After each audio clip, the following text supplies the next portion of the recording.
وزیر داخلہ صاحب، اگر آپ کا یہ سپنا ہے کہ ہم CAB بل لا کر ہندوستان کے مسلمانوں کا دھرم بدل لیں گے زبردستی، تو یہ تمہاری غلط سوچ ہے۔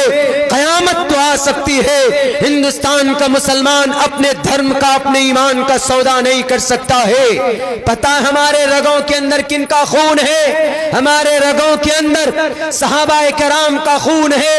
بی بی سمیہ کو بیچ سے چیر دیا گیا تھا لیکن ایمان کا سودا نہیں کیا تھا۔ حضرت بلال حبشی کے جسم میں سوراخ کیا گیا تھا لیکن اپنے ایمان کا سودا نہیں کیا تھا۔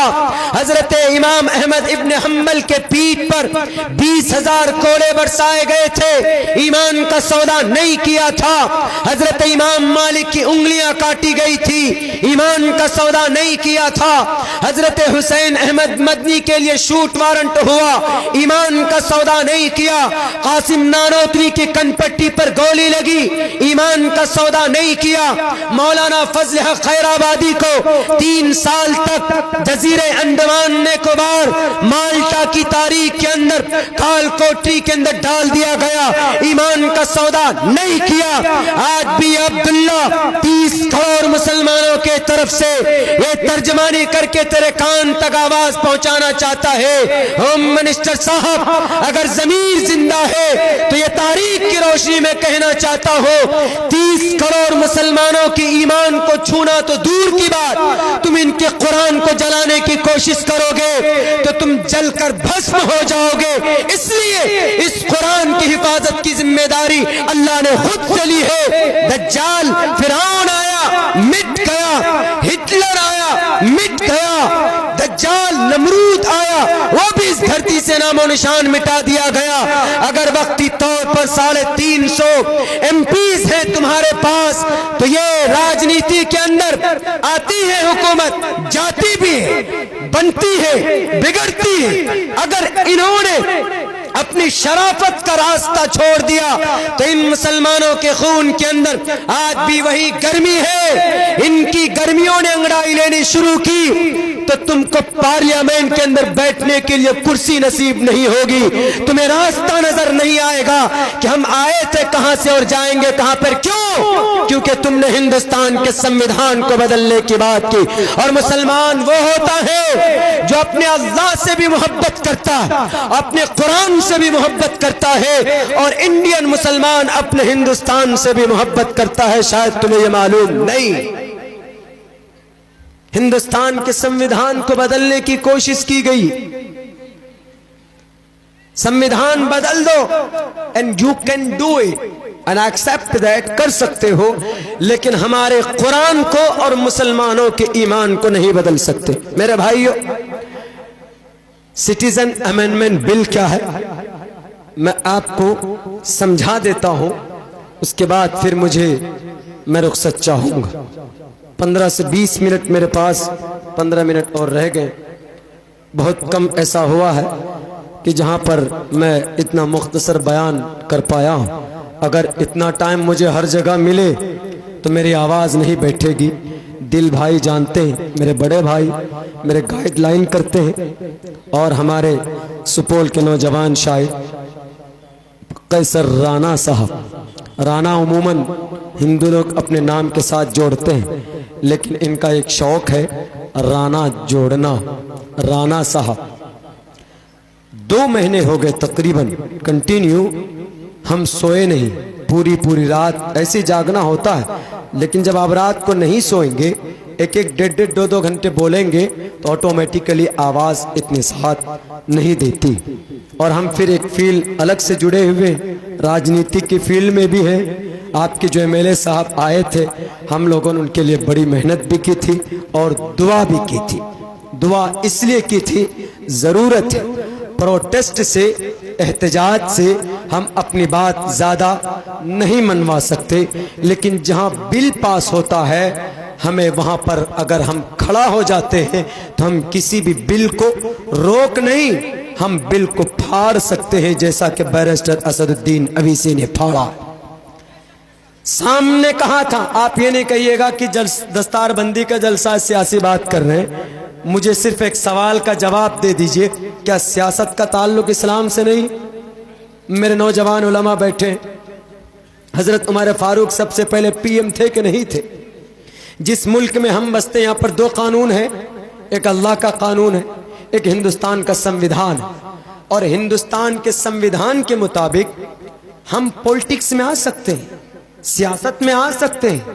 جب تک اچھے لوگ نہیں ہوں گے تو برے لوگ تو آئیں گے اس سیاست میں۔ اسی لیے اب وقت ہے اچھے لوگوں کا، کلمہ پڑھنے والوں کا پولیٹکس میں آنا۔ کیوں؟ ابھی جو بل پاس ہوا، جن پارٹیوں کو ہم نے اچھا سمجھا ان کے ممبران نے ہی اس بل کو پاس کروایا۔ بہار کے اندر دو بڑی پارٹی، ان کی پارٹی کے ٹوٹل ممبران نے اس بل کو پاس کرنے میں ووٹ کیا۔ وہ چاہتے تو وہ کہہ سکتے تھے کہ نہیں، مسلم بھائی ہم کو سپورٹ کرتے ہیں، ہم ان کے خلاف بل پاس نہیں ہونے دیں گے، چاہتے تو کر سکتے تھے، لیکن نہیں۔ اگر بولا پورے لوگ سبھا کے اندر، اگر وہ بولا، کون تھا وہ؟ میرے بھائیوں، یہ قرآن کی طاقت تھی، ایمان کی طاقت تھی۔ نماز کے بڑے پابند ہیں وہ، اور ہمیں بھی نہ پابندی نماز کرنی چاہیے۔ قرآن ہمارے ایک ہاتھ میں، ہندوستان کا سنویدھان دوسرے ہاتھ میں، اور ماتھے پر ٹوپی، ماتھے پر نماز کا نشان۔ اگر ہم مسلمانوں کے بیچ میں یہ چیز آ جائے تو مسلمان پھر کسی سے ڈرتا نہیں ہے۔ پتہ اس باطل کے سامنے، اس بے لگام گھوڑے کو، جھوٹے کو، کذاب کو، اس فاسق کو جواب دینے والا کون تھا؟ چیخ کر کہا کہ تیرا نام ہٹلر کی لسٹوں میں لکھا جائے گا، تیرا نام لکھا جائے گا۔ اور اس مرد مجاہد نے اسی وقت اس بل کے 5 ٹکڑے کر کے پھاڑ دیا اور کہا کہ میں تجھ جیسے من گھڑت کہانی اور اس طرح سے من گھڑت ہندوستان کے آئین کی سینے کو چاک کرنے والے بل کو نہیں مانتا۔ گاندھی نے نہیں مانا تھا، میں بھی نہیں مانوں گا۔ یہ طاقت کہاں سے آئی تھی؟ یہ طاقت ایمان کی طاقت تھی، یہ طاقت قرآن کی طاقت تھی، یہ طاقت وحدانیت کی طاقت تھی، یہ طاقت ٹوپی اور داڑھی کی طاقت تھی۔ اور ایک مرد مجاہد کے جسم کو، باڈی کو ہلا سکتے ہو، لیکن ایمان کی بھاوناؤں پر ان کے دھرم کو تم بدل نہیں سکتے۔ دنیا کے غدار لیڈروں، تمہارا سپنا کبھی بھی شرمندہ تعبیر نہیں ہو سکتا۔ واٹ از دا، ہمارا گناہ کیا ہے؟ ہم نے گناہ کون سا کیا ہے جو اس طریقے سے ہم لوگوں کو کسا جا رہا ہے، پریشان کیا جا رہا ہے؟ کچھ دنوں پہلے NRC، اب CAB بل، اور میں آپ کو بتا دوں یہ جو CAB بل ہے یہ بہت زبردست ہے، اتنا زبردست ہے، میں بتا دوں آپ کو۔ CAB بل بہت سے لوگ نہیں جانتے ہیں۔ سڑکوں پر کہیں پروٹیسٹ کیا جا رہا ہو تو ہم لوگوں کو بڑھ چڑھ کر حصہ لینا چاہیے، اور اگر کوئی سپورٹ کر رہا ہو پارلیمنٹ میں، لوک سبھا میں، راجیہ سبھا میں، تو ہم لوگوں کو اس کی مدد کرنی چاہیے۔ اب سے پہلے بھی، پرسوں بھی میں نے CAB بل کا خلاصہ کیا تھا، میں آج کو بتا دیتا ہوں۔ کچھ زمانے پہلے ہندوستان کے اندر زبردستی ایک تحریک چلی تھی، کون سی؟ زبردست دھرم بدلنا، دھرم پریورتن، لیکن وہ کامیاب نہیں ہو پائے تھے۔ and that time they were not the successful، اس وقت ان کا آئیڈیا بالکل ختم ہو گیا تھا۔ اب انہوں نے یہ سوچا کہ ہندوستان کے مسلمانوں کو کیسے آدھے میں لانا ہے، ان کو کیسے ڈرانا ہے، تو انہوں نے کہا کہ NRC لاگو کرو۔ تو سوچا کہ NRC میں تو مسلم سے زیادہ ہندو پھنس جاتے ہیں، جیسے آسام میں پھنسا 12.5 لاکھ ہندو پھنس گئے، 7 لاکھ ہی مسلمان تھے۔ تو اگر مسلم کو کے چکر میں ہندو بھی پھنس رہا ہے، لیکن ایک قانون نکالا، کون سا؟ یہاں انڈیا کے لیے نہیں نکالا، ڈائریکٹ نکالا افغانستان، بنگلہ دیش، پاکستان۔ جو بھی ہندو ان تینوں دیشوں سے آئے گا، مسلم کے علاوہ کوئی بھی آئے، مسلم کے علاوہ کوئی بھی آئے، ان کو آتے ہی فوراً ناگرکتا دے دی جائے گی، فوراً ناگرکتا دے دی جائے۔ لیکن اگر کوئی مسلم آئے تو ان کو ناگرکتا نہیں دی جائے۔ یہ ڈسکریمنیشن ہے کہ نہیں؟ ڈسکریمنیشن کا مطلب عصبیت، بھید بھاؤ۔